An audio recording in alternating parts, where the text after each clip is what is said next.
Dr. Aly Cohen, welcome to the show. Welcome back. How you doing? Good. Thank you so much for having me, Max. I'm so glad to have you. I'm so excited to celebrate your new book, Detoxify.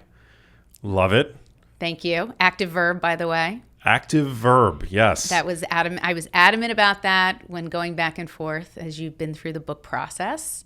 But it needed to be proactive, which is all the work that I do because it's a tough topic, but it has to be motivating to change in an easy way. And that's kind of why that had to go from something like a noun to being proactive. I love it. And you're matching the book cover. Let that not go unnoticed. Ah, sweet to notice. Particularly for those who are just listening, worth taking a gander over to the YouTube to see how wonderfully you're dressed, whimsically. You stop. Yeah, I love the outfit. But let's start high level because people have short attention spans these days. Yeah. What's the one thing that most of us are unknowingly doing every day that's wrecking our immune system? So boy, that's a big question. I would say that number one is we probably have too much stuff. We have too much stuff that's filled with chemicals and toxins, so to speak, that I talk about, of course, in the book, and how they relate to the immune system. But the idea is that we have so much of everything, so much stuff that's unregulated in the U.S. markets, completely unregulated, personal care products, cleaning products, chemicals on fabrics, textiles, food chemicals, drinking water contaminants. So, I think one of the things I try to get people to think about is you don't have to spend a lot of money just to remove some of the most, egregious stuff in our lives. And that's pretty much don't buy stuff that has a lot of chemicals in. And people don't know which chemicals. We'll get into it. But I think it's cost effective, saves money, but it's also clutter and it's things we don't need in our lives. I'm sure you've gotten the criticism at some point in your journey that just raising the red flags around these kinds of industrial chemicals that we're all unwittingly being exposed to today is fear-mongering. I take a different stance. I think it's actually just raising awareness so that people can make better and healthier choices. But how would you respond to that criticism? I would say I was those people. I was a person. I came from a place of eating Cheese Whiz, Oreos. I grew up on all the major cereals with, all the different pictures on the boxes. And, my brother and I, we used to play those games with the boxes and everything. The idea is that, I came from that place. I think most of us who've grown up in the United States really have been marketed to, right? Our parents have been marketed to. They choose a lot of the food we grow up with. And then we grow into a world where we need to keep up with the Joneses when it comes to anything from lawn care to looking aesthetically pretty, putting chemicals on our body because we want to be prettier. I have 2 teenage boys. I mean, they're into this stuff too, right? So I'm living it myself. I'm living it with a new generation. And, there's a sense of fear-mongering because there's a lot to be feared. That being said, and I will share all those things that you need to know, and I do that very clearly, and I think very objectively without drama. But I also always post and share and teach high school and college and other doctors what we need to do to fix the problem. I never post on my media platform. The Smart Human is my platform. I never post anything that I can't answer. I never post anything that doesn't have a solution. And I think that's really important because having done a lot of medical reporting and medical television in my years, I know how to, at least I like to think, I know how to build a sense of concern that doesn't make you resistant to change. You want people to have a nice dose of why so that they have a really big dose of what to do and give those solutions. I love it. You don't write checks that your expertise can't cash. I love that too. But yes, that's the answer. I mean, I think that it doesn't do any good to scare people into fear of not being motivated, not being empowered. And not being actionable. And I think that's the fine balance of having done this for now 15 years and having practiced rheumatology and learned about the immune system and Western medicine and also understanding integrative medicine, which I've trained for. It's now a board certified specialty. And then this environmental health piece. All of those 3 pieces come 20 years into medicine practice for me. And I think I'm now at the place where I can really look even-handedly at the situation and tell people what really is worth being worried about and how to fix it versus the things, maybe not top of the list. Yeah, and you're triple board certified. So Yeah. your pedigree is pretty impressive. Well, I appreciate that. I will say that, people get lots of degrees and don't always follow the line of thinking that I would hope they would. So degrees matter. I certainly love that I did the degrees and have them, and certainly that means good training. But I also think what you do with that is so critical. Yeah, a degree is not a guarantee of intelligence or critical thinking. Money is not a guarantee for good taste. Yeah, right? I mean, 100%. we know a lot about what we can attain, but not necessarily use properly. So I like to think that I'm very much carrying the mentors of my Western medicine training, which I'm very proud of. Also, my integrative medicine training, Dr. Andrew Weil, and all the people that came before me and continue to do great work. And then the environmental health world, which is the endocrine disrupting chemical researchers who I've partnered with 2 books on, Fred Vom Saal, who's remarkable for his work on BPA and getting BPA to baby bottles in 2012. So I have a lot of factions that I've trained with that, believe it or not, I really strive very hard to do the right thing by. You know? So, it's important to me to really give good science. My dad's a doctor. He's a nephrologist, 85 years. He's been practicing for some 60 years, 70 years almost. And so there's a lot of that in my brain when it comes to formulating information and how to really share that with the most up-to-date information I can find. I love it. So set the stage for us. What is the most dangerous toxin or toxins? What are the most dangerous toxins that your average person today is being exposed to? Great. So I'll start by saying there's over 95,000. I mean, that's a ballpark of what we're now surrounded by in the United States. I mean, around the world, there's different restrictions in certain countries, and the EU is much more regulated. But in the United States, we are pretty much a wild, wild west. And I say that because when you talk about toxins specifically, there's classes, and they are designed certainly by function, what they do, stain guard, or grease proof, or lining cans to protect them, the food and drink from getting in touch with the metal surfaces. That's generally BPA concoctions. So that being said, given that we have so many and they have so many different functions, and they have different half-lives. So in terms of even discussing how to get them out of our bodies, that also is a different conversation. What I like to do is start by where's the biggest source of the problems? Okay, because that's where you get combinations of chemicals. So number 1 on my list has become drinking water. A lot of people talk first food. I could say the same thing. They're equal in some ways, in many ways. But I like to talk about the things that are the highest yield that we can fix. By content of our body, we are 85, 90% water, believe it or not. And so when we drink water and where we get it and how clean it is, absolutely affects what our body tissues absorb and how we utilize that water. So I think about, for instance, the Safe Drinking Water Act of 1974 that has gone pretty much unchanged in 50 years of U.S., regulation. And that law, which covers only 91 chemicals that, out of the 95,000 that potentially can get into our water, those 91 chemicals are the list for 160,000 wastewater treatment plants in the U.S. that serve 85% of the U.S. population. So the point I'm making is that because we have such poor regulation of our drinking water, which is very surprising. I mean, we're better than, of course, the third world country, but we are so far from where it's humanly safe, in my opinion.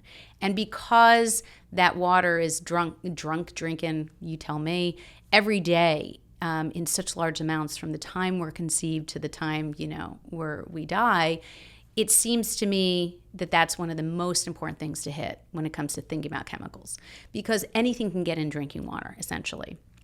So the real point of that is, because it comes from well water, it comes from municipal tap water or treatment plant water into our homes, we want to fix it at the point of use, which is at our sink. And so I think about toxins that really by volume we can take care of much quicker. In that water tends to be a variety of chemicals that we've heard on the news, PFAS or perfluoroalkyls.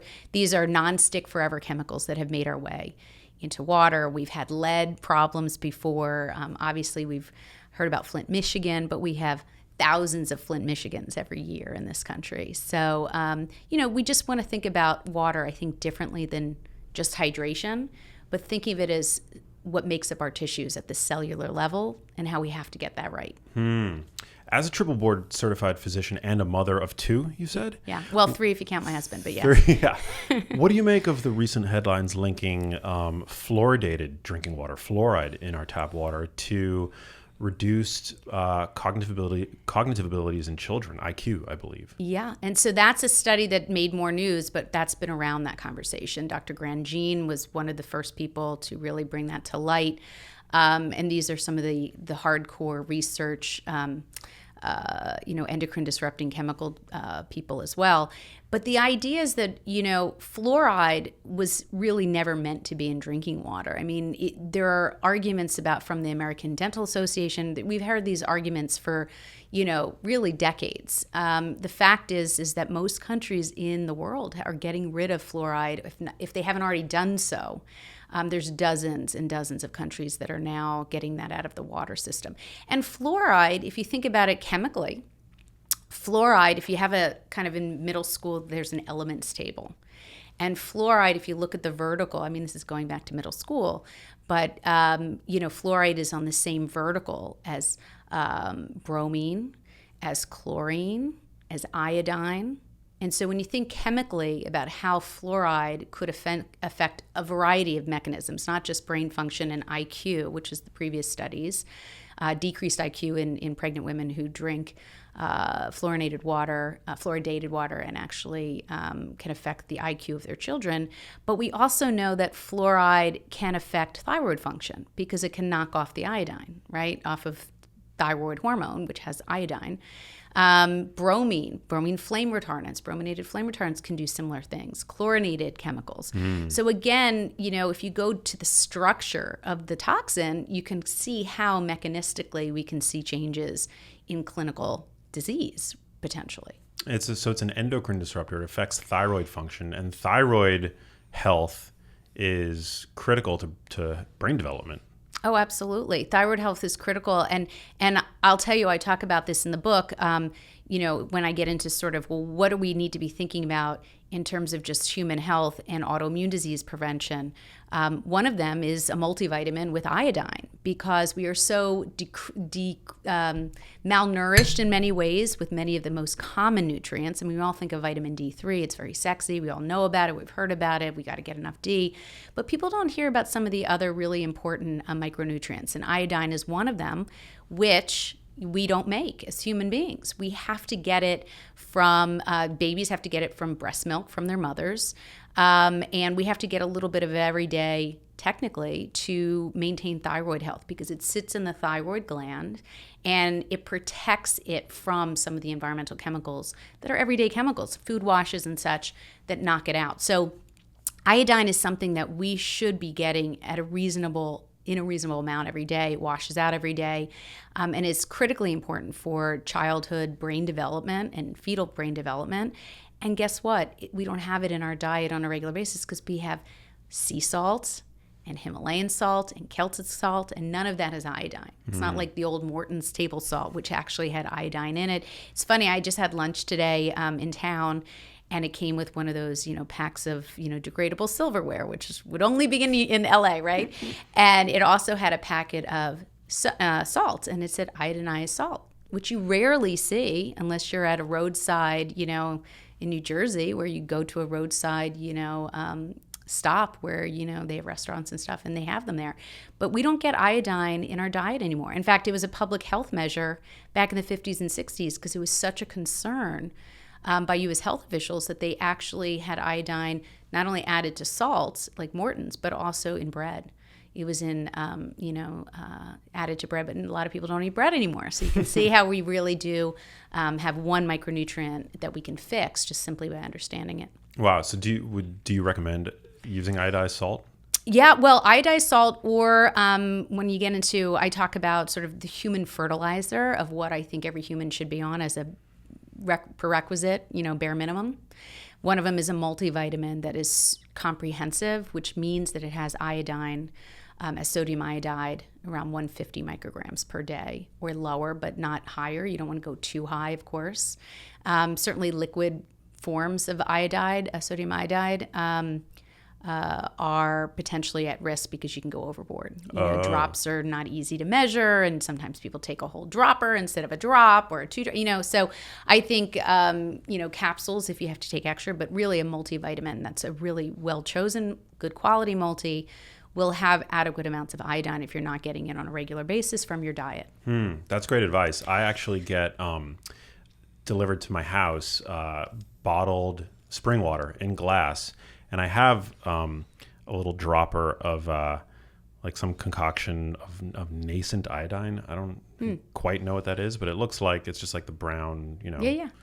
And I put like 3 drops in that huge 5-gallon tub that I, get. So, if I think I did the math at some point, but I've estimated that if I drink it over the span of 2 weeks, I'm getting generally through my water about 100% of my daily iodine needs. Well, that's actually really an interesting way to do it, and I certainly applaud anyone who thinks it through to that degree.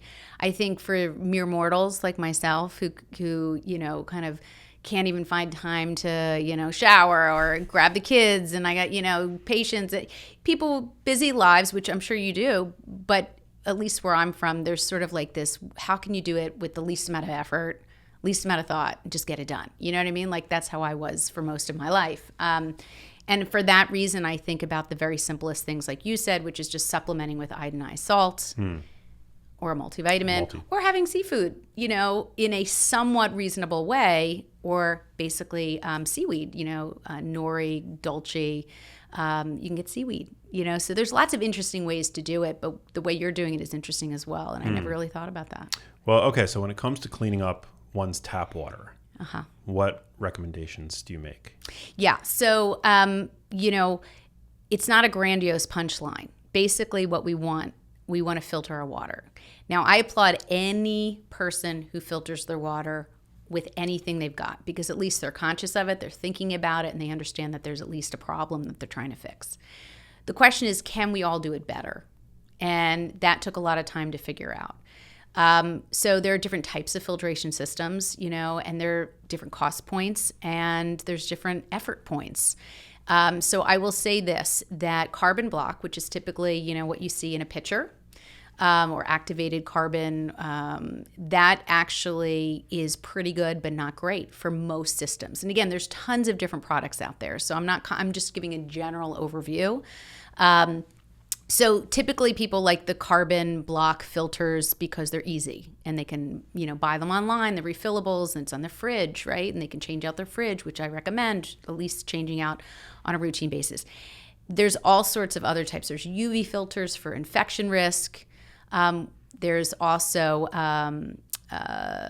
reverse osmosis, which I'll jump right to because there's a couple in between. But reverse osmosis is by definition really the most aggressive way we can clean water in the United States if you get a reasonable product. And again, you don't have to necessarily spend a fortune, break the bank, is why I'm sort of out there hustling this information so much, is because I want people to know that all of the things I recommend really don't take much effort or much money. It's just about making better choices. So reverse osmosis by definition is really the material is so tightly woven that the pore size is so incredibly small that it really filters out by size, of particles. So even though we have minerals in water and we have chemicals in water, it's going to take out everything because it doesn't know a good thing from a bad thing.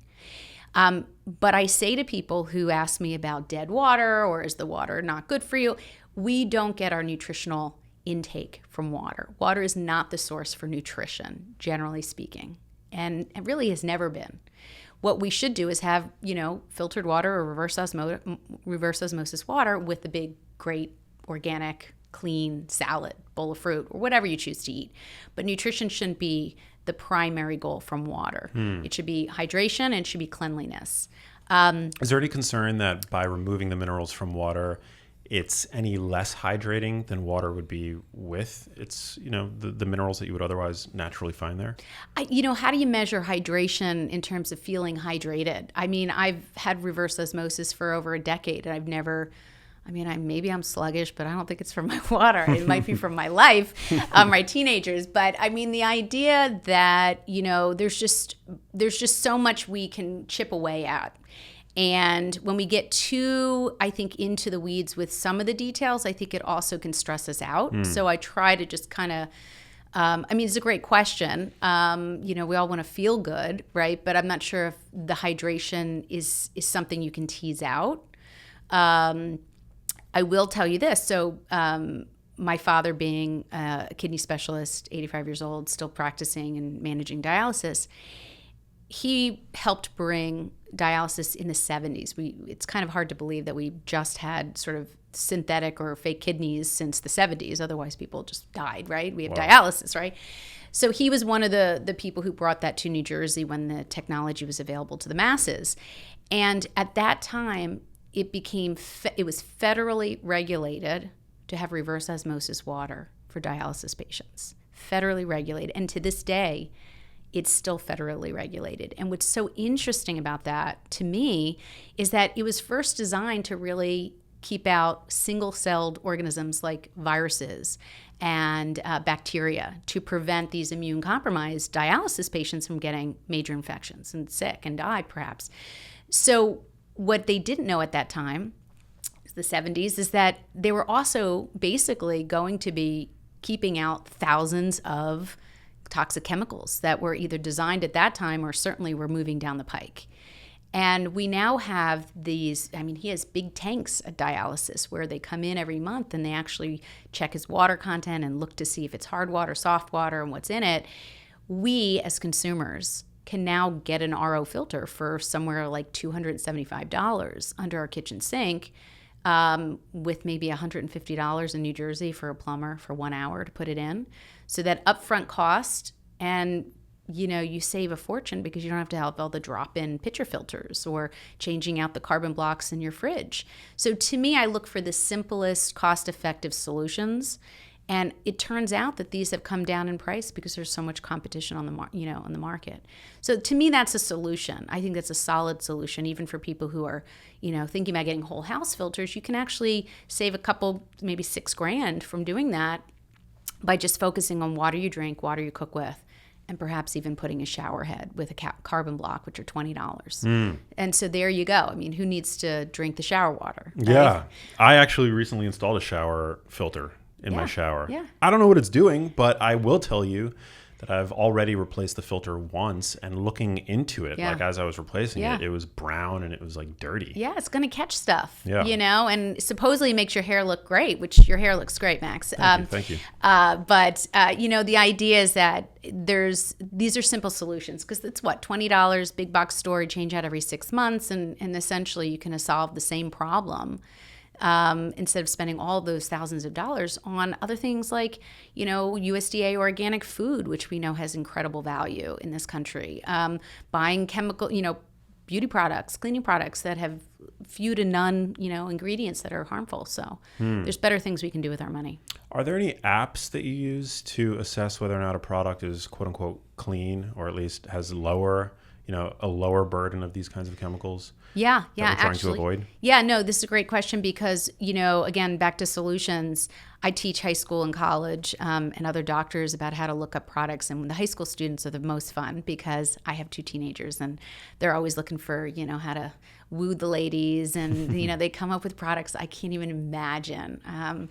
There was one product that came to our house that was like castor oil with a brush, and I was like, what is this? I'm like, what castor oil used to be for? It used to make you go to the bathroom. People were punished. They had to drink castor oil. He's like, oh no, it actually makes your lashes longer and thicker. And these are like strap-in lacrosse playing guys, so I'm like, if this is making its way, this idea of beauty and getting the ladies and kind of the aesthetics that were being sold, that's a whole different level. But yeah, there's a lot of stuff that we can work with here and try to fix. Castor oil is still used by some. It's like to ease premenstrual pain. Yeah, is it you not? can actually use it as a pack, believe it or not. I mean, some people tell me that they use castor oil packs and it eases abdominal pain.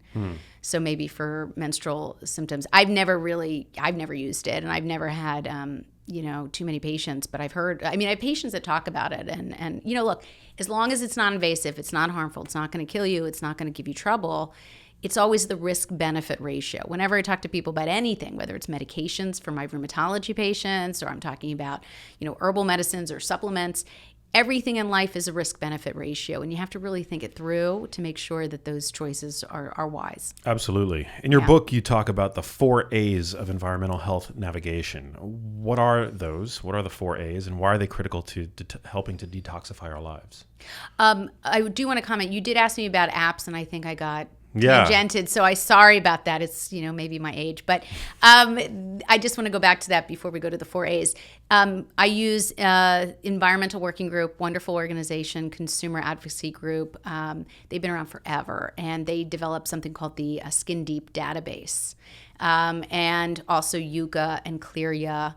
Very helpful. Are they perfect? No, but they're very good. And they use a lot of very well-sourced data to give rating system 0 to 10 for EWG, 0 being better, 10 being more toxic. I even said to my one of my teenagers, listen, if you want products, you just have to find stuff that's 2 or below. And sure enough, this kid had products coming in the door for summer camp. So, and he taught all his friends. And when I teach high school, that's what these kids use. I toss products at them. They giggle, they laugh, they're uncomfortable, and then they jump right in. So you want to give people tools, in my opinion, which is actually one of the reasons I sort of developed the 4 A's. Because I've been doing this work a long time, and I sort of came from a place of being freaked out. That's how I started in environmental health. It wasn't by choice. My dog got sick, and I had to figure out maybe what was making his immune system go south. He had autoimmune hepatitis, and in dogs it's random and rare, and he was young. And so long story short, as I researched his exposures, his dog food, his water quality, this is, 15 years ago, I started to ask questions, well, if that's going on with animals, or there's no regulation for this, that, or the other, what's going on with humans? And I started reading about all that. So that's how I ended up in environmental health. And I've gone through this period of, oh my God, how is this information not available to me as a physician? And here I was practicing medicine to young kids. I'm like, this is absurd, when so much of the science shows how environmental chemicals really do play out on not just hormone health, but immune system health. So that was sort of this journey of being freaked out and then coming back to real life as, I'm busy. I got a lot going on. And so you have to merge the world of science and information with actionable, the ability to be actionable in a reasonable, cost-effective, practical way. And so that's where I am now. And so when I started to write curriculum for high school and college, and now even for 3 physician programs on environmental health, I had to come up with some way that I thought was tangible for people to understand. So I really, thought about it, and I'm like, well, what are the things we have to do? Well, the 4 A's are assess, because you have to know the problem. You have to know your enemy, right? You have to know what you're going for. So there's a whole process how you assess what exposures affect your life, from air, from water, from feminine care products and intravaginal exposures, to air quality, dermal exposure, that kind of thing. So assess is number 1. Number 2 is avoid, because you want to know how to avoid. Assess, avoid. And then the third one is add, which is a piece that a lot of people don't really know about or think about. Certainly the chemical world doesn't necessarily know how to talk about the integrative world. They're sort of separated, but having that training, add is the component of nutrition that offsets the effects from environmental exposures. So in other words, knowing that our environment can certainly affect our expression of genes, our exposome, and understanding how that works with DNA methylation and a variety of ways that our genes are expressed or not based on our exposures. We now know that nutrition can offset that methylation process. And it goes back, to anthropology. What clean, highly nutritive foods can we take in that we've taken in for millions of years into our bodies that actually have this added beautiful bonus of offsetting what we've done to ourselves from an environmental standpoint. And then the last A, so it's assess, avoid, add. And the last piece is allow, because life is life. Life is fluid. We go to birthday parties. We celebrate big events. We get exposed to chemicals when we travel that we can't control. We go to college. We live in apartments that we might not love because of vinyl flooring or, the air quality or the location. So I like the allow because I think it allows you to get going with the other stuff, knowing that you're not a bad person. There's no regrets. You didn't do this to yourself, and life is fluid. So that's kind of how I built that structure for this really big topic. Yeah, I love the emphasis on not necessarily a no-tox lifestyle, which is likely impossible today. I mean, let's be honest. I color my hair. I wear makeup, and most of it's clean, but there's some times which, you can't always control for certain products or, I feel like there has to be a human component. And I think that makes people more proactive than resistant. Yeah. It's about minimizing your exposures, your exposome, which is a term that I love. But I'd love to double click on the add component. So what are some of the foods, specific nutrients that we might be able to add to help assist in our body's detoxification of some of these compounds? So I mentioned iodine, which is one of my favorite topics, because iodine literally sits in the thyroid gland cells and affects what's called the sodium iodide symporter, which essentially makes thyroid hormone. And it's incredibly effective at protecting the thyroid when it's missing, when there are open holes, so to speak. These environmental chemicals that are pretty much everywhere that we may or may not be able to control, that are in a lot of different things, stick very tightly to that gland. And so just arming yourself with daily nutrition, because life is variable. You have pizza parties, you have this, but at least if you're getting, as I mentioned, a really solid, clean multi that has no colors and fillers and preservatives, it's third-party checked, it's not expensive, but it's thoughtful. That's giving you a little bit of a fix every day when your life's choices are, altered. Vitamin D3, which is actually a hormone, but we think of it as a vitamin. We're told it's a vitamin, but it's incredibly valuable to the immune system. Incredibly valuable. We've seen this with major infectious, flu and COVID, that lower D levels actually related to higher rates of morbidity and mortality from COVID exposure.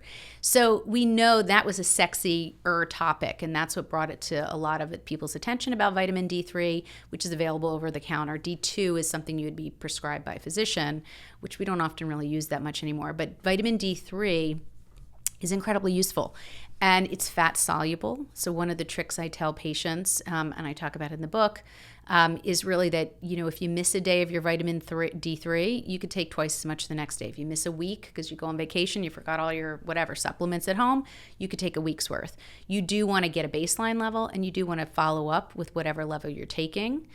So you don't take too much, of course. But the idea is that vitamin D3 has some great practical benefits, being fat soluble, that helps you to live at a high normal level on testing, as opposed to letting it sink back down to low or no levels, because life is busy and we forget.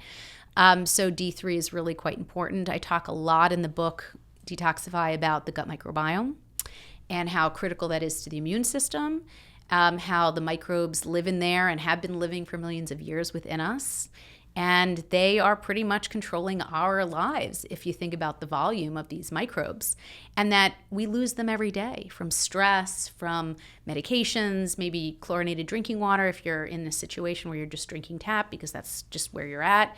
The idea is that the gut takes a hit every day. Food choices can build that up. High fiber, USDA organic foods whenever possible, because less pesticides that kill off gut microbes. Makes a lot of sense, right? We kill off microbes in the fields. We want to not do that in our gut.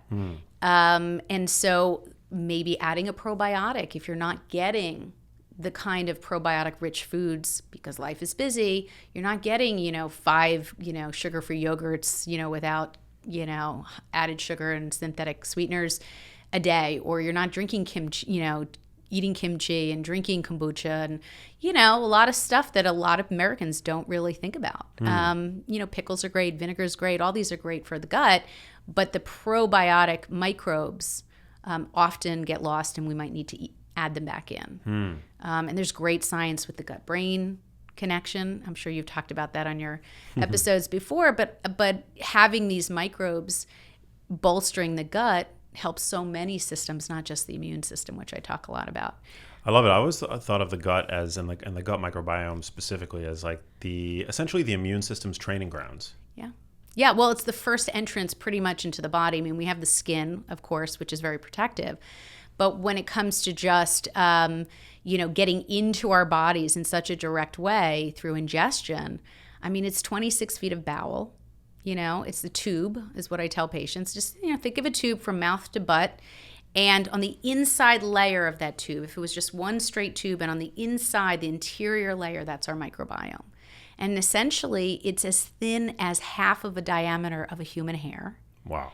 And it covers the surface area of an entire football field. And so when we think about how vulnerable that is, to stress, which changes the pH and the acidity, or to chemicals in food that are, loaded with either pesticides or, processed food chemicals perhaps, which can have a direct effect, but also indirect effect. The idea is that the gut is just very vulnerable. And so part of this concept of feeding your body nutrients with a multi, maybe look at the probiotic or some form of getting those microbes back in as sort of a multi for your gut. And so I really talk about that quite a bit. And there's other nutrients. I mean, I go through them and I kind of give the logic, because I think you have to know, again, I really, with my patients as well, I want them to understand the why. I don't want to tell people to do something. It's like telling your children. My kids don't listen to me. I tell them to do something. I think it's better to explain why it matters. And maybe that's something that they hold on to and find a reason to do it.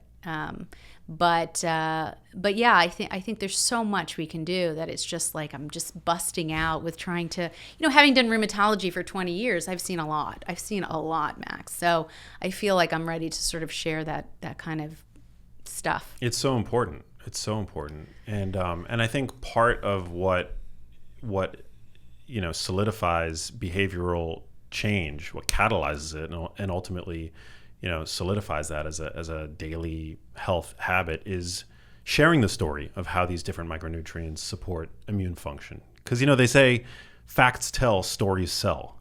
You can tell somebody until the cows come home that vitamin D is good for you, vitamin B12 is good for you, iodine is good for you. But I think most of the time that kind of data forward approach for someone who's not a scientist, especially, falls on deaf ears. But it's like once they start to understand the story of how all of these different nutrients and ultimately foods fit together to support immune function that can potentially help you ward off these awful conditions that nobody wants to suffer from, I think that's what helps to catalyze real change. Real absolutely. change. I mean, even like green leafy vegetables have folic acid, B9, vitamin B9. Studies show that it offsets the effects of BPA, bisphenol A, and heavy metals too. Quercetin, antioxidant. I mean, it's in onions and the skin of onions and apples. Quercetin is incredibly good as an antioxidant to help with heavy metals and BPA as well. I mean, there's just, and I talk about these because I want people to understand that food is medicine if it's done right. And I say done right because you could have a kale salad that's loaded with pesticides and it feels healthy, but it may not be as healthy as we could choose in terms of choosing better. And I think people may want to understand that because it's not necessarily a cost choice. You could just make a simple change. You can even get frozen organic foods, which are so filled with nutrient value, but also don't have all the pesticides and fertilizer chemicals. Yeah. Well, when you're traveling and you don't have access to organic and you're at a restaurant, for example, and you have the option of ordering a side salad, knowing that it's in all likelihood a conventionally grown leaves, will you eat that or will you? Darn tootin' I will. Yeah. I mean, here's the thing. That's the allow. That's the allow. I mean, I'm here traveling and I'm meeting with you and, I post on, when I'm in the airport and you can't bring your water through security, what are the water bottle choices. And what I try to show people is that even in an airport, you have 20 different selections. If you pick off a bottled water, look at the ingredients. They're like, what? Ingredients in water? Yeah, you can actually look at the ingredients on bottled water, and it'll say how that water was cleaned. So ozonation, distillation, reverse osmosis. I've seen, which is shocking, municipal tap water. I mean, it's like the audacity to sell me back a bottle with municipal tap when I could have gone over to the sink in the bathroom. But I've seen it before. It's like Dasani, it might have been in Chicago. Right? I don't know where it was, but it was just like I'm sitting there like wondering if where's the Saturday Night Live skit going to start. But the idea is that, you know, no one really bothers to look at that. We just grab water, and I'm just kind of making it one step easier to sort of see where you can make that choice a little bit cleaner. Yeah. And obviously choosing reverse osmosis would be my choice. You can't get rid of the microplastics. You can't necessarily deal with that at that moment. But you can choose water bottles or bottled water that has a little bit cleaner process. And when you travel, you know, it's not always easy to find what you need to find. So you have to kind of write it off as a part of your life that you're going to maybe clean up after. When I get home, I actually do more running. I have a sauna that I sit in. It's tiny. It's the size of this desk, but it was a priority, at least after 15 years of doing this. I wanted to have access to that, and people have that at their gym. But I will probably pay attention about it for a week or two, as much as I can, to kind of cleaning up from my travel experience. And it's not a stretch, but it's something I'll likely do as just kind of a reflex. I'm really grateful that LAX now has, you can buy spring water, I think it's Evian, in glass, but it kills me that it's $9 a bottle. It's like $9. All the glass bottles are gone. It's like my tears are running. I mean, when I go to a restaurant, they actually serve glass bottled water. I have to take a picture and post, and I have to comment on it, because it's like it's getting to be an endangered species. And even the top water companies, like you said, Evian and whatever, you know, it's now become a choice for the rich, so to speak. You got to pay more to not be poisoned today. It's crazy. It's criminal. It really is criminal how hard I feel like we all have to be, I don't want to say work, but just the cognizant component of it is upsetting because of where we are from a regulatory standpoint, or lack thereof, in this country. And it crosses across, you know, cosmetics and personal care and all sorts of products. Even OSHA regulations and occupational exposures, you could argue, are really problematic. But, you know, my goal is to really just kind of, how do we work now for our bodies, for our family's bodies, to reduce what we're now seeing in terms of autoimmune and immune disorders, which is why I turned to this topic. And I think being proactive and not waiting for regulation is like waiting for Godot. It's not going to necessarily happen in a time span that's going to be conducive to good health for this generation. We have to keep doing it ourselves. We have to be proactive in our own home, in our workplace, if you feel compelled, you know. I mean, there's little things like I buy my own cleaning products for the cleaning service. You know, why would I want other chemicals, you know, and they're not expensive. It could be a bottle of vinegar that I mixed out of my own do-it-yourself cleaning products in the book. The idea is that there's ways to reduce in almost every aspect of our life if you're interested and you're proactive. I almost gamify it. I mean, I'll be honest. I'm at the point where, like, I like the challenge of certain situations and figuring out how to do it better. Yeah. I don't know if everyone feels that way, but I certainly, you know, I see my glasses are always looking at things in that kind of way. Well, I don't know why you get pushback today when suggesting that people ought to do just put a little bit more effort into their dietary choices and to mitigate these kinds of exposures. I mean, you have to put in the work to achieve a fit body today. I mean, our lifestyles have become by and large sedentary, right? We're in our cars, or we're sitting on our couches, or we're sitting at desks. You know, during our 9 to 5s, everybody knows you got to put in a little bit of effort to, whether it's get to the gym or, you know, even what are they called? Exercise snacks. You do have to make some degree of effort today with regards to your fitness. I don't know why it's so inconceivable that it should also be reasonable to put the same degree of effort into what you're allowing into your body.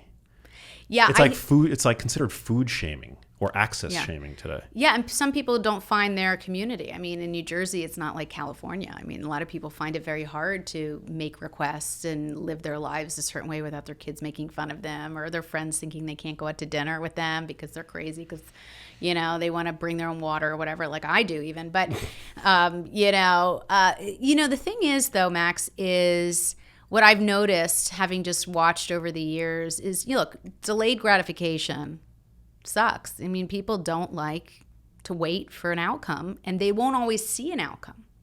When it comes to, say, chemicals and environmental health, we don't always have a direct cause and effect in our lives. Like, for instance, we don't necessarily have a clinical effect from being exposed to so many chemicals, especially in mixtures that we're seeing, right? We're not just exposed by one chemical. We might have multiples, of course, and we may not have an illness from that. And I think when it doesn't smack you in the face, it doesn't cause a problem, especially if it doesn't cause you pain or aesthetic changes, right? That's when people really get moving, right? When they're in pain or they think they don't look good or fat or whatever it is, that gets people motivated. But when you don't see an actual something like an immune system change, where there's cellular change, where there's, cells in the body that go up and down from exposures. When that doesn't smack you in the face, people have a real hard time buying into it. What I'm trying to tell people is that low-level exposures over time can potentially increase your risk of developing immune and autoimmune diseases. We know this. And what we're seeing now in my practice and epidemiologically is this is happening at younger ages with no family history, which even points to the fact that environment plays a big role. And so I'm sort of telling people the punchline without people feeling it until it's them or their family member. And I think that's what we want to do, is we want to avoid getting sick and kind of getting ahead of it before it becomes a problem. We have to chase after it. Well, what would you say are some of the health effects that people might be familiar with, suffering from today? I mean, one thing that's come up because of our, the exposure to a lot of these environmental toxins that you're talking about, that tend to have estrogenic effects, that it's increasing estrogen receptor activity in boys as well as in girls. And it's one of the reasons why it's been speculated so many girls today seem to be getting, the onset of puberty at earlier ages than they had historically. Yeah, absolutely. And so that's something we've been watching for really decades, really centuries, because women used to get their periods at 16, 17, 18. And on average now it's somewhere around 11, 12. Wow. And in African-American women, young girls, it's even shifted younger, even 9 and 10 and 11. And it's been associated with exposure to some of the chemicals that are sold to African-American women. And so there's a big movement to really not only suss out the chemicals that are attributed to this estrogenic component, but also thinking about products within different demographics that may be affected more. We also know different periods of development have different abilities to have higher and lower hormone function, right? So the really the vulnerable periods of development. So in utero exposure, where we know the placenta doesn't really block majority of these chemicals. So in utero exposure is very important when thinking about cleaning up your body. Toddler years, where young children have hand-to-mouth behavior, but they also have very limited detoxification processes. So we want to be thinking about their environment and what they touch and feel on the floor of their home and dust and that kind of thing, where chemicals often lurk. Then you have the teenage years. So this is, I'm living it, where there's, emotional everything, and there's hormone changes and body changes and brain development. And that's another very vulnerable period where hormone effects from many of these chemicals that can mimic estrogen and various other hormones and disrupt the messaging of these hormones can have a hold and maybe potentially cause more harm. And then even menopause is another time. So it's not just what the chemicals are, it's also the vulnerable periods that are happening. And so there's changes when it comes to, say, something like puberty. But we're also seeing, like I said, there's younger ages of lupus, rheumatoid arthritis. There's more dominant female to male prevalence of many of these autoimmune diseases.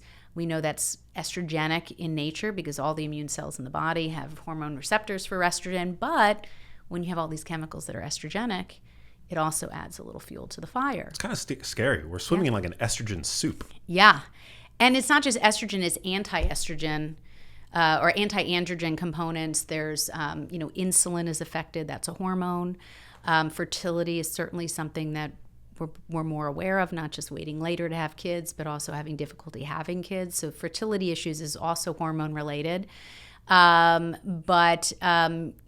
and development, bone strength in older women, these are all hormone related, very conserved, very ancient, incredible messaging systems that the human body has. And we've developed this over millions of years. And then boom, 1950s, we have thousands of chemicals that are being created for a lot of reasons that seem honorable at the time, soldiers overseas, let's create pesticides to protect them on the battlefield. Let's create naugahyde, rayon, plexiglass for fighter pilots.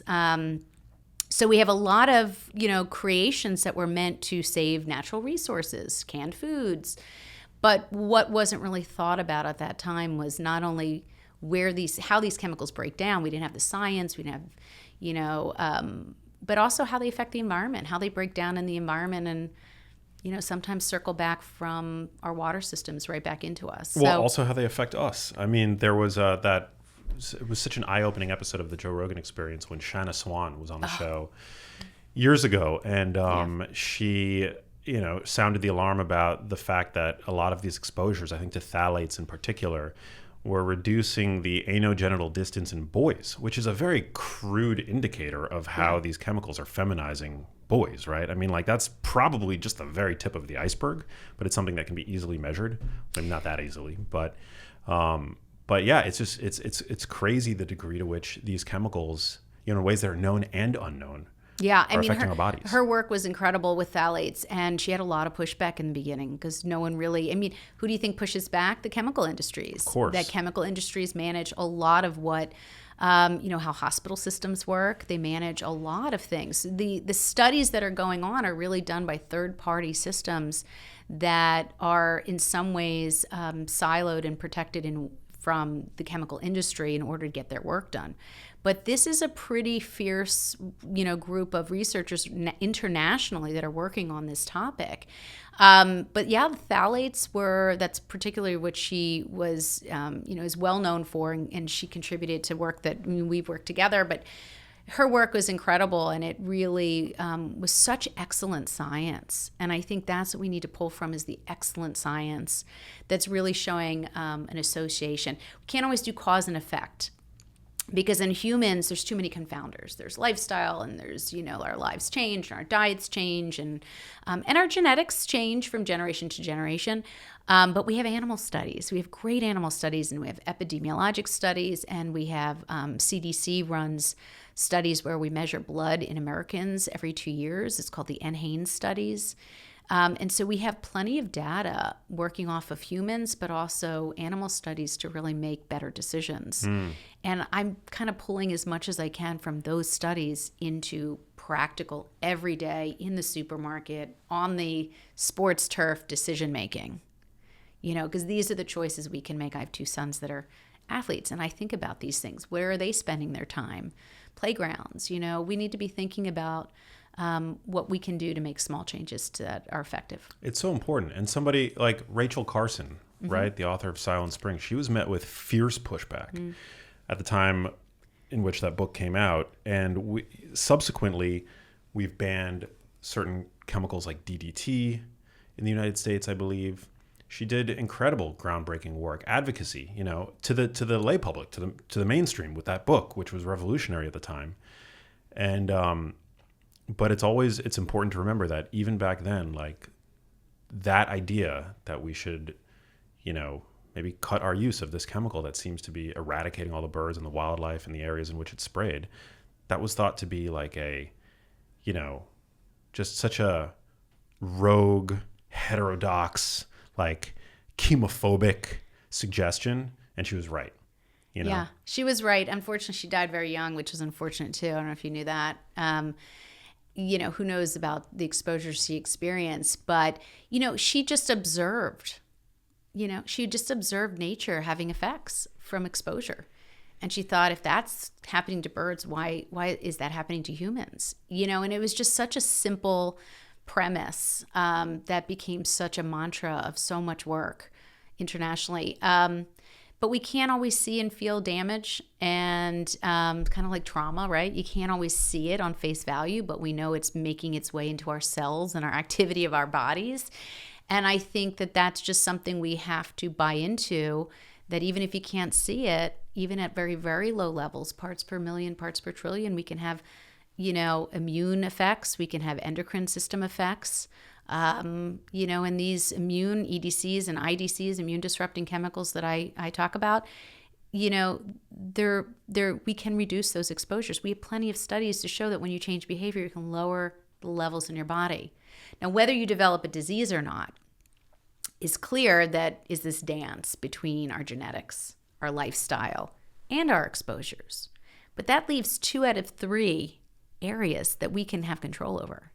Right? Can't change your in-laws, you can't change your, like the idea is that we have lifestyle and we have environmental exposures that can really make a dent in our future health and the health of generations, actually. So, it's time to pay attention. I think we're sick enough now as a culture that even metabolic diseases are affected by these chemicals. We should, obesity and hypertension and hyperlipidemia and all those things, because they're not siloed. All these systems work together. 100%.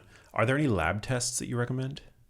Yeah, I actually talk about some lab tests in the book. Well, first of all, I'm a big fan, as I mentioned, of saving people money. Okay, I'm really conscious of how people spend their dollars because, we're going with everyday people, And so one of the things I really try to do with my patients is I want them to use their insurance that they've paid out heavily for, most people or many people, use the codes that are able to test for very basic heavy metals, cadmium, lead, arsenic, methylmercury. Use your insurance. And I put the right codes in the book so that if you can have your primary care doctor or your specialist or whoever's willing to just order them, they may not know how to interpret everything. I mean, God knows we did not learn this environmental medicine in med school, and we're not learning it now. Okay, so let's be clear on where the training and how the disappointment is so deep, right? We shouldn't have to go outside of our medical school training to learn what affects so many human lives, right? But I want to give people, at least in the books, a list of very basic lab tests for heavy metals. We're starting to move into other chemicals that are now being utilized by LabCorp and Quest and all the national labs that take insurance. And the lab industry is a big deal. I mean, I have other labs that are specialty for people who want to go deeper and beyond. But generally, if you use your money for basic testing, I think that's a good place to start. I will say this, we are all loaded with chemicals. So I, again, like people to not go nuts with testing and just put the money into a reverse osmosis and buying organic food and getting a massage and getting therapy and all of the things that are part of human health. But I think people waste a lot of money on the fear component of testing when it can change from day to day as well. That makes a lot of sense. Yeah, I really appreciate that. Are there any common detox trends or products that you think are actually potentially doing more harm than good? Gosh, there's so much I see on TV and TikTok, and I've gotten a little bit, just sort of frustrated seeing the stream of kind of unvetted, unregulated commentary from people who, are anecdotal at best. Trends that really, where you're taking something by ingestion, really bother me. I'll start with that, okay? Just being practical. That's where you get into harm's way. I think things that you ingest can really be a problem because you don't know how much to take. Certainly even vitamins, you can take too much, right? And that can have clinical effects. But I don't want people to do things that actually can create harm by ingestion. So that's a starting point. I also think where you get your supplements and some of your detox products matter because there's a lot of fake products out there. Amazon and some of these big sellers, they can't control all their inventory. And we now know that there are a lot of fake companies that are reproducing brand name products. And I talk about that and kind of ways to understand that. But, you can actually see the difference on an expiration date and where they post it based on knowing what the real stuff looks like versus the fake, the frauds. So where you source, what you take in, and the route of which you do makes a big difference. Things you put on your skin give you an opportunity to see if there's a reaction. Putting on your wrist or your arm. Things that you ingest can be more problematic, not just directly, but also maybe it interacts with medication you have to take, or, maybe the quality is poor enough where you can actually develop, liver injury, which we're seeing with a lot of supplements that have contaminants. So I just, I'm not trying to scare people, but I want people to realize that you really want good information and you want to trust the person, whoever that may be, that's vetted with some decent amount of training, in education and medical school, and, to really be the voice of that if they're going to be doing some kind of detox program. Yeah. Well, detoxification is a real thing, and there are ways to support your body's detox pathways. But the word detox has become co-opted by the supplement industry, the wellness industry, and has been used to sell all kinds of plans and products and juices and don't get like me started, Teas. because I've come to realize that, as much as Western medicine has a lot of problems with diagnosis and management and believing their patients and getting a good history in 15 minutes, and I'll need a drink, an organic beer if you wait long enough. But the health and wellness industry has done some pretty big damage, I think, in certain, I've heard cases I hear a lot about, people spending a fortune for testing and being sold supplements right afterwards as if, you're going to die, Mrs. Jones, but here's my supplement. I worry about that. I really do. Me too. And, when people are so disappointed in the Western healthcare system and they're not getting their symptoms addressed, they're looking for answers. They're looking for solutions. And unfortunately, they may get sold information that and products that I think could be more harmful. And it's disappointing. So I think that there's a whole world of, integrative medicine, trained physicians, functional medicine, practitioners, people that have really trained to understand the body's process and detox process at the very least. We know how the kidneys and liver work. We know how medications can affect problems. We know drug interactions. I think that's a really good place to consider getting information. So when it comes to the big rocks for somebody who's on like a limited budget, what would you say are the primary things to focus on? Let's give me your top 3. Okay, top 3 is to stop buying the stuff in the first place. Save your money. Spend your money on a great water filter system that's under your sink, not necessarily on top. I've been in apartments smaller than this table, and I can tell you that it can still fit an RO filter underneath. Should have 3 canisters and a carbon block in that, and a tank, and it makes its own water while you sleep, right? So you really want to be thinking water. And I've gotten so kind of interested in water. I test my own water, I test products, I do before and after. I'm really into understanding. Duke University, and I interviewed this person who has a wonderful lab, Heather Stapleton, and they did a study on water filters, and reverse osmosis, it was confirmed really is one of the most aggressive ways to clean water, and was very much capable of taking perfluoroalkyl chemicals, the forever chemicals off as a class, which are difficult. And so again, I think putting time, effort, and money just to get that right is critical. I think in terms of food, USDA organic, frozen foods in season is cheaper. Frozen's accessible at every big box store in the country, has nutrient-rich value from being flash frozen, but also has no chemicals and pesticides and synthetic, stuff. Super smart now because it's so much more accessible and affordable than it ever was. So those are the 2 biggest changes. And maybe first or third or whatever way you want to look at it is just don't buy a lot of products to begin with, and vet out the ones that you do need or want. Makeup, personal care products, feminine care products, especially women with tampons, and all that is so much chemicals that we want to be thinking about what we put in our body as much as we put on our skin. Are there options for like cleaner tampons these days? Yeah, there are. I wouldn't know. Well, here's the thing: in personal care products, it's important to know we have USDA organic, which is regulated by the United States, began around 1980s, very, very important, and is pretty much the only thing we have when it comes to clean food. I mean, certainly I encourage people who don't have access to organics just to wash their food and rinse, baking soda, vinegar. There's so many hacks for that too. But if you have your choice, USDA organic. The thing is that does not apply to anything in the cleaning product world or the personal care product world. There is no such thing as organic products. Even though they say organic, it could mean one ingredient that's USDA organic and 100 others that are not. So there's a lot of organic washing, so to speak, in products that are just not in the category of oversight like food is. And so I think when we think about that, you want to look at vetted sources like Skin Deep Database and Cleria and Yucca, who do this for a living, who manage these markets and really keep a close eye on them and give us, again, not perfect, but pretty darn good information that we're not able as mere mortals who aren't toxicologists able to do. So I think that's the three things I would say. Highest yield is water. Prioritize it, think about it, take it with you. I take it to, I have a huge stainless steel one I take to lacrosse tournaments for weekends. Why am I going to buy bottled water when I can just go to the back of my trunk and, there's little hacks in everything. Food, and then of course not buying stuff to begin with that we've been marketed to. Yeah, it's huge. I think that it's probably smart to put increased scrutiny on the things that are, as they become less essential. So like cosmetic products and things like that. I mean, there's, when traveling, obviously, or if money is really tight and you've got a big family to feed, like obviously you need food. Like you want to be fed. You don't want to go hungry, right? And so there are certain concessions that one might make. But with things like, we had a discussion recently on the podcast about like fragranced candles and things like that.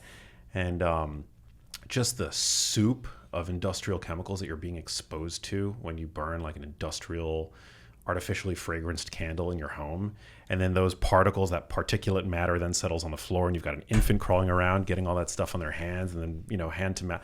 It's like you don't need to be burning a candle in your home. I mean, it might be nice, it might be romantic occasionally, but like those are the kinds of products where you want to put increased scrutiny on and opt for the best version. I don't know, beeswax, people have told me. Yeah, companies committed to making cleaner versions. Yeah. And again, there's no oversight and regulation. So you have to really know the company. You have to reach out. You have to really kind of do a little research on that. And then you can shop at places, big box stores like Whole Foods. I mean, I'm not promoting anything, but there are certain, at least layers that might be more effective. Even I think Target's gotten better at this, in terms of understanding their products and what comes into their stores.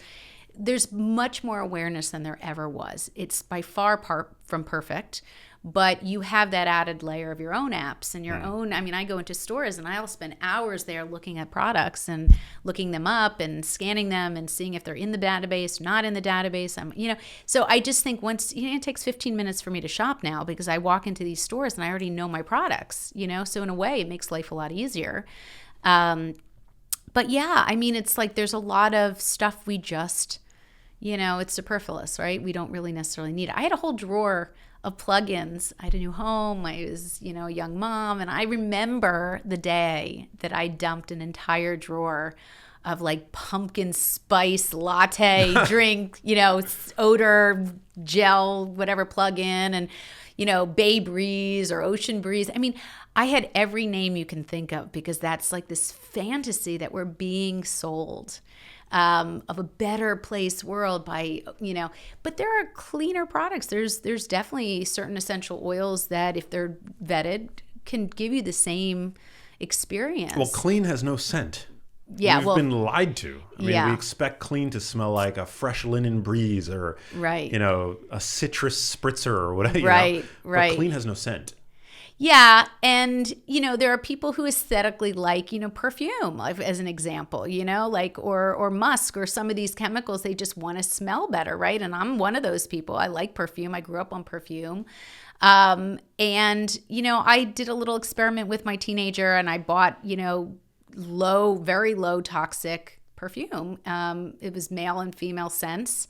And we did an experiment. We just, he knew how to do this when he was a teenager, and they know how to do scents are like all the thing in these middle school. And, by the way, you don't have kids yet, but I'm telling you. And he would take the card and go like this, and like it's a thing with these guys, right? I get it. Yeah, it's crazy. I mean, it's so funny. Like, it's not crack, and they're not selling like, hardcore. I'm like, whatever they're passing behind the car over there, thank God it's not something, that they're going to get arrested for. But it's just so funny the value they put on it. And it turns out, wouldn't you know it, he loved the stuff that was non-toxic, low chemical rating. And we both got something. I bought one, he brought one. And it was kind of a fun experiment. We did this with chocolate. I got a huge box of chocolate that was rated very low in terms of heavy metals, cadmium and lead. Came from a Consumer Reports study. I posted on it.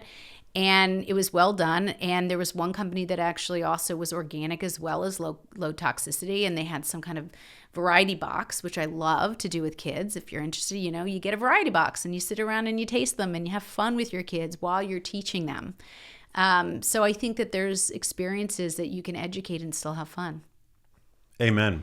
Amen. Well, I'm super excited for your book. Thanks for coming in and telling us about it. Detoxify, the everyday toxins harming your immune system and how to defend against them. Super important topic, especially today. So thank you for being such a powerful advocate. Where can people find you on social media, and where can they pick up your book? So social media, it's all The Smart Human, anthropologic. I named it that way. But The Smart Human on Instagram, TikTok, Twitter, my podcast as well. But, that's really my baby. And the book is available on Amazon and Barnes & Noble, and all local bookstores should have it. And I'm really excited about it. You're the best. Well, thanks, Aly. Last question that gets asked everyone on the show. What does living a genius life mean to you? Oh, boy, that's a big topic, big question. Genius life, I wouldn't assume myself to anything of genius, but I will say that... I don't know, triple board certified? You guys said you can have a lot of degrees and not necessarily function, and do well. And, there's all two smarts in life. But I will say the genius life is making, for me, and it goes into the name, The Smart Human, it's making just smarter choices. You don't have to be, in my opinion, in my world, so brilliant. You just want to be thoughtful. It's a journey. This process is such a journey. It's a tough topic, and I wanted people to think about that. And I, like myself, want to make smart choices for my own health and for the health of my family. And so it's instinctual, but it takes a little work, and I think we can all do it. Hear, hear. Love it. Thanks for coming in. Hey, if you liked that video, you need to check out this one here, and I'll see you there.